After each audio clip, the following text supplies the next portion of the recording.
lagi ke Sela Tabi Channel. Nah, di video kali ini gue pengen ngajak kalian untuk ngelihat gereja bersejarah di Nagasaki. Kan di video sebelumnya kita udah ngelihat gereja Aura. Gereja Aura kan gereja yang dibuat khusus hanya orang asing. Tetapi gereja ini setelah sistem pemerintah Jepang diganti kalau agama apa aja boleh masuk, penduduk setempat mulai berani bilang kalau mereka itu beragama Kristen Katolik. Jadi setelah mereka bilang kalau mereka punya agama Kristen Katolik, akhirnya mereka mulai membangun gereja ini dengan pastor orang asing. Jadi penduduk setempat yang beragama Kristen dengan pastor sama-sama membangun gereja ini. Jadi gimana keseruan dan keindahan gereja bersejarah di Nagasaki ini? Jangan lupa di like, komen, share, dan yang belum subscribe di subscribe ya. Loncengnya juga dinyalain. Jadi ayo kita pergi untuk ngelihat gereja bersejarah di Nagasaki-nya.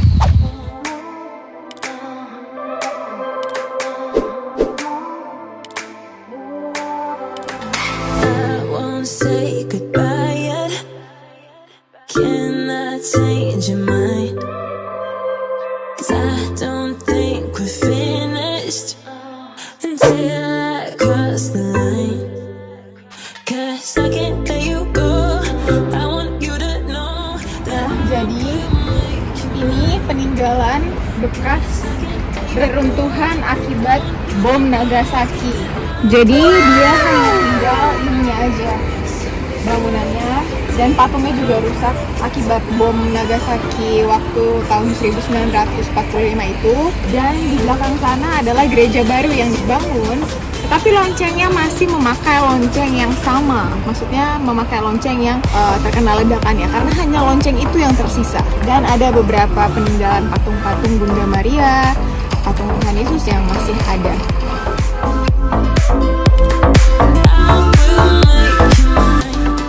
Ini ya, gue baca ini tuh langsung hati gue tuh ketusuk banget, tau gak sih? Maksudnya yang nyes banget. Monidoto senso ga okorimasen yoni.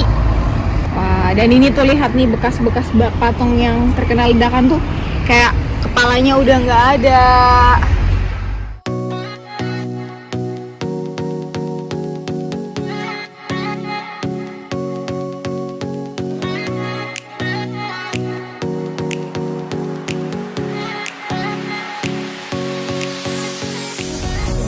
Yang tersisa dan kita mau masuk ke dalam. Tapi katanya di dalam gak boleh ngambil gambar, mungkin karena gereja kali ya.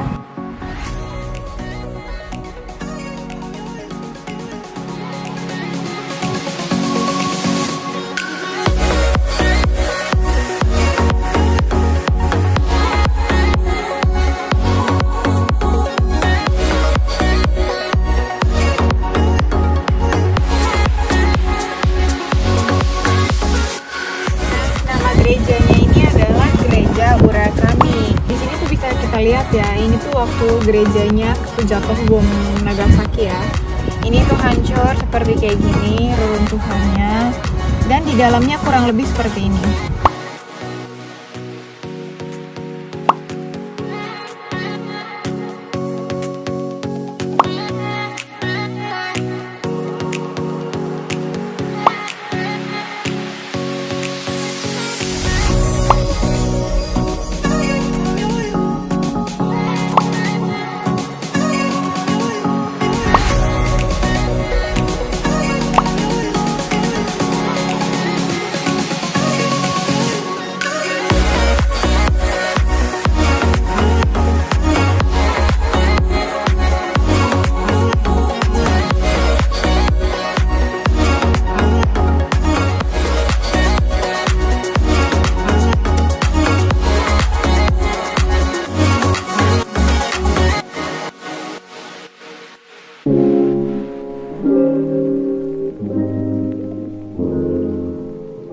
Dan ini bekas reruntuhan gerejanya.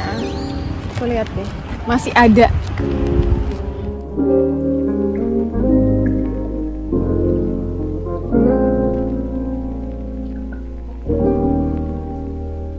Wah gila sih, bulu badan gue berdiri. Tuh masih ada. Jadi bisa ngerasa apa ya, ngerasa balik ke zaman itu, tahu nggak sih gue rasanya ya, sampai bangunan sekuat itu tuh jatuh kayak gini Gila sih, bom nuklirnya parah banget.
Fly away to the sky, shining bright like a sunshine, dreaming high like the stars, dancing through without clouds. Nah, jadi kita tuh tadi habis parkir mobil di situ. Sebelum kita parkir mobil, dia tuh ngelewatin tanjakan, belok-belokan kan. Terus kita udah parkir di situ dan kita mau naik ke atas. Jadi gerejanya tuh kayak bener-bener tersembunyi, ngerti nggak? Di dalam hutan banget kayaknya.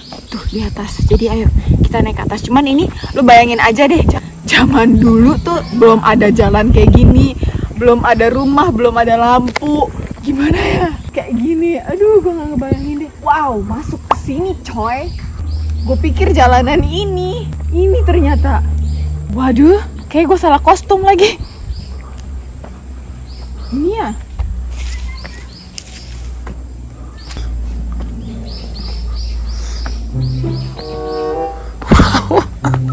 Lewat sini, gue pikir jalan ini nih, tapi lewat sini. Jadi coba ya kita naik ya. Nah, jadi dulu itu agama Kristen Katolik tuh dia nggak boleh masuk ke Jepang kan. Jadi bener-bener kayak kalau ketahuan tuh lu disuruh fumie, kayak disuruh injak. Lu bener nggak orang Kristen disuruh injak gambar Tuhan Yesus atau Bunda Maria? Kalau lu nggak bisa injak berarti lu orang Kristen dan lu bisa bakal dibunuh atau lu dipaksa untuk masuk agama Shinto waktu itu ya.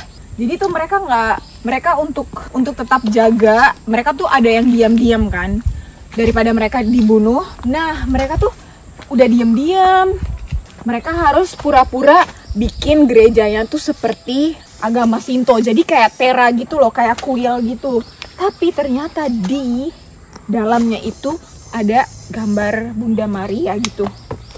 Sumpah, ini gue lagi naik ke atas. Aduh, gue gak ngebayangin zaman dulu gimana. Aduh, ini udah dikasih batu. Kalau zaman dulu gimana cuy? Aduh, kayak gue salah pakai kostum lagi. Pakai rok. Oh gila woy. Wah, ada kumbang, aduh. Gak boleh teriak, aduh gimana tuh? Ah, gak mau, aduh. Mana? Besar banget. Gak apa-apa. Laba-labanya. Ini Arami. Bukan, aduh. Ini Inari no Iwa. Batu berdoa. Aduh, gua takut, sorry ya, gue teriak-teriak soalnya takut laba-laba. Tadi gede banget laba-labanya. Ini lihat deh, ditulis nih, Inori no Ishi. Jadi dulu itu supaya mereka berdoa, mereka tuh ngumpet di batu. Batu ini ada batu kan, ada batu besar nih. Mereka masuk, terus mereka berdoa di balik batu supaya nggak ketahuan. Karena kan kalau berdoa lipat tangan kayak gini tuh nggak boleh. Jadi mereka tuh berdoa, mereka masuk ke dalam batu jadi ditutup. Jadi coba kita ke sana ya. Ini juga ada nih. Duh, gue takut, aduh. Waduh, bener banyak sarang laba-laba. Kameraman doang. Kalau gini. Tapi usah laba-labanya kena kepala kamu. Ini tempat sakral. Gue jadi teriak-teriak takut. Abis laba-labanya gede banget, coy. Duh. Kameraman Toshi gantian coba dekat ke batu karena model lagi takut-takut laba-laba. Oh, itu batuk ya? Batu. Mereka berdoa di bawah. Ada di bawah. Ada yang bisa sembunyi dan berdoa di malam. Wah, Itu model takut-takut laba-laba. Boleh nggak? Ada cross walaupun kecil. Dan tadi kita tuh jalan banyak di batu-batu gini tuh kayak ada salib gitu kan. Jadi gue kepengen bikin salib juga jadinya.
Gue udah ngeliat ada dia ya, gak berbentuk gereja seperti gereja biasanya, tapi bener-bener berbentuk terak kuil. Tapi kita bisa masuk nggak ya? Sumpah ini tuh nggak kelihatan gereja tahu, ini tuh kelihatannya kuil. Wow.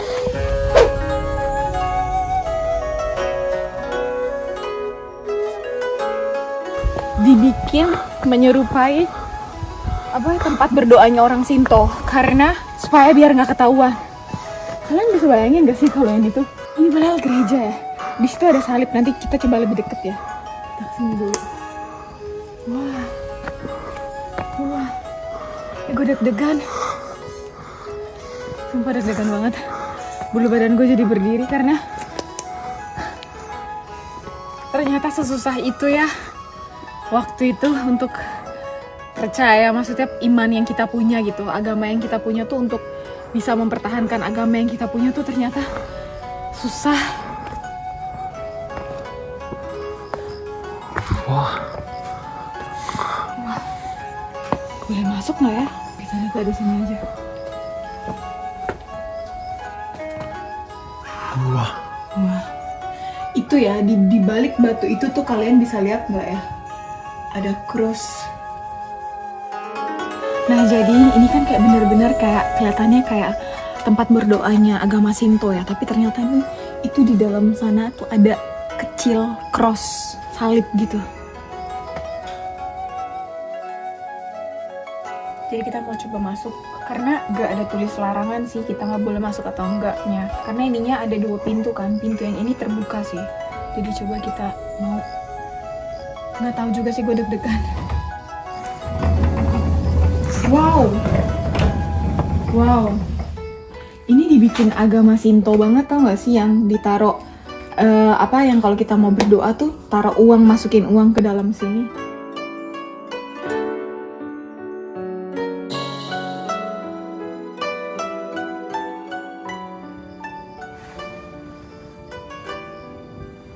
Wah, di atasnya ada tulisan-tulisan.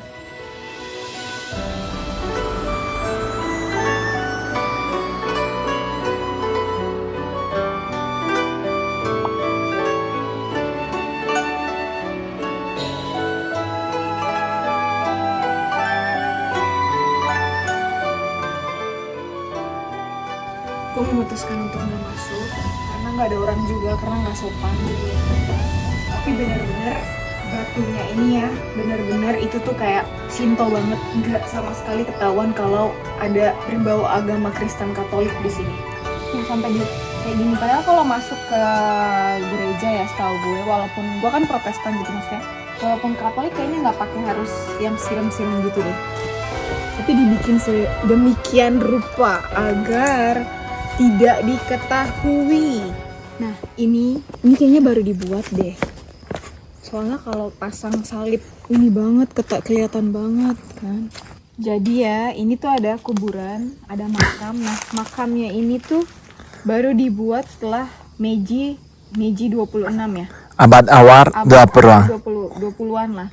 Karena abad itu Jepang udah ganti sistem pemerintahnya dan mereka membolehkan agama apa aja masuk ke Jepang. Jadi baru dibikin seperti ini. Jadi sebelum itu sama sekali bergaya Shinto kayak gini nih. Ada nama Maria ya. Maria Matsukawa Shimo. Mungkin nama cara Kristen. Iya.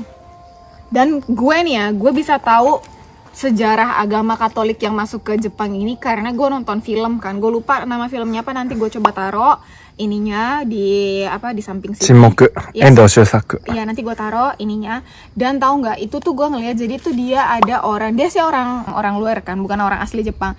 Dia itu untuk menjaga tetap supaya imannya dia ya. Kalau dia tuh masih agama Kristen Katolik, dia tuh sampai dibuat pakai dibakar karena itu kan agama Shinto kan, jadi harus tetap gitu. Tapi tahu nggak, waktu dia mau dibakar, tangan dia tuh lipat tangan seperti ini, dan di dalam tangannya tuh ada salib. Jadi tetap hatinya tuh tetap Kristen Katolik, walaupun terlihat dari luar dia itu bukan Kristen Katolik. Tapi memang rata-rata orang Jepang tuh seperti itu.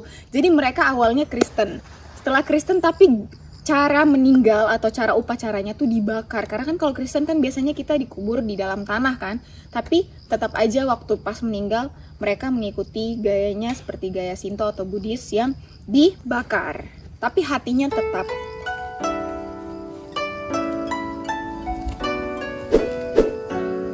Nah, nama gereja ini itu Karematsu.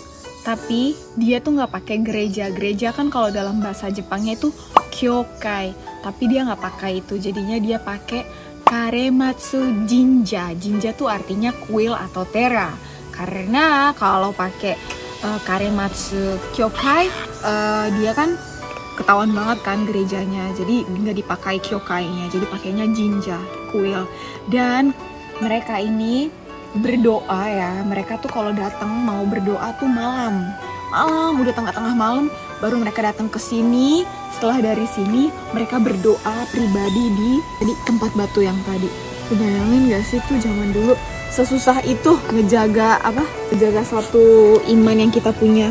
Karena mungkin waktu itu ya mereka itu, menurut gue sih dari yang film yang gue udah nonton sama dari pandangan gue, mungkin mereka itu diam-diam seperti ini agar tetap terjaga supaya bisa diteruskan. Maksudnya kan karena kalau agama Kristen Katolik diteruskan kan kalau ketahuan bisa dibunuh. Jadi untuk supaya bisa meneruskan agama tersebut di Jepang, mungkin jadi ini cara mereka untuk menjaga.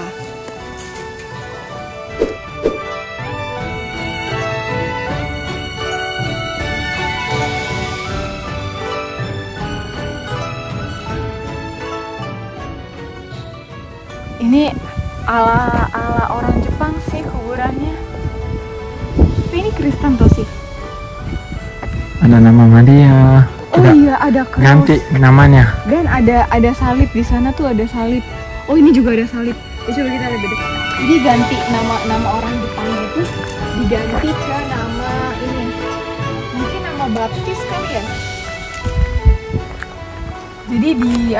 Jadi diganti ke nama Kristen dari nama Jepang ya. Ada salib. Wow. Menarik. Wow.